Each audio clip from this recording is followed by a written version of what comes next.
আমি সবার সাথেই অ্যাক্টিং করতে চাই, সেটা হোক শাকিব খান, এটা যদি এখন আমাকে বলে টম ক্রুজের সাথেও অ্যাক্টিং করতে, অবশ্যই করবো। এই সুযোগ কেন হাতছাড়া করবো? আর শাকিব খান তো আমাদের বাংলাদেশের মেগা স্টার। অবশ্যই 4.5 বছর তুমি জ্যাজ মাল্টিমিডিয়াতে ছিলে এবং সেখান থেকে পরবর্তীতে তুমি বেরিয়ে গেলে।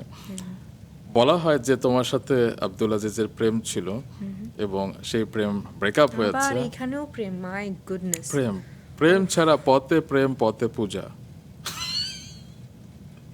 পথে প্রোপাগান্ডাও হয়। ও তো আসলে কি প্রেম ছিল?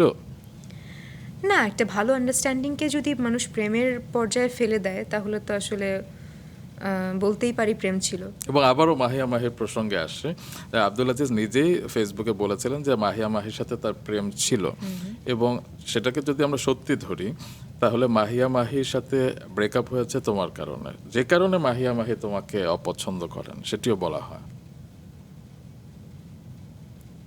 আমি ওই কথাটা আবার রিপিট করতে চাই।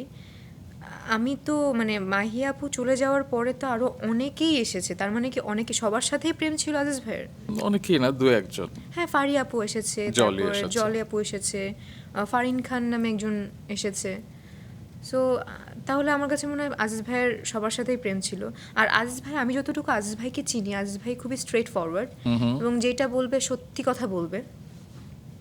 আজিজ ভাই যেহেতু এটা বলতে পেরেছে যে না, মাহিয়াপুর সাথে তার একটা সম্পর্ক ছিল, আমার সাথে যদি সম্পর্ক থাকতো আজিজ ভাই এটাও ক্লিয়ার করতো। সো যেহেতু ক্লিয়ার করেনি, সো পথে প্রোপাগান্ডা। ওকে, আমরা প্রোপাগান্ডা হিসেবে ধরে নিচ্ছি। তবে এটা শোনা যায় যে তুমি শাকিব খানের সাথে গোলুই করার কারণেই নাকি জ্যাজের সাথে তোমার একটা দূরত্ব হয়েছিল, কারণ জ্যাজ চেয়েছিল যে তুমি তাদের ছবি করো আর কি। তাহলে শান কি তাদের ছবি? শান নামে যে একটি মুভি করেছে তারা কোনো না কোনো ভাবে যুক্ত ছিল শানের সাথে, ডিস্ট্রিবিউশন। ডিস্ট্রিবিউশন তো পরে এসেছে, ডিস্ট্রিবিউশন তো পরে এসেছে, কিন্তু শান তো বাইরের ছবি।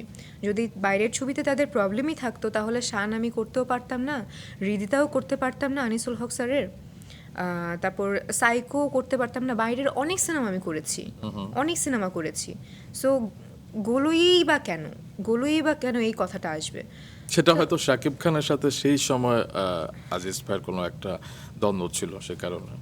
কিন্তু আমার কাছে মনে হয় কি ভাইয়া, আমি ইন্ডাস্ট্রির যেহেতু একজন অভিনেত্রী, আমার কাছে আমি সবার সাথেই অ্যাক্টিং করতে চাই, সেটা হোক শাকিব খান, এটা যদি এখন আমাকে বলে টম ক্রুজের সাথেও অ্যাক্টিং করতে, অবশ্যই করবো। এই সুযোগ কেন হাতছাড়া করবো? আর শাকিব খান তো আমাদের বাংলাদেশের মেগা স্টার। অবশ্যই।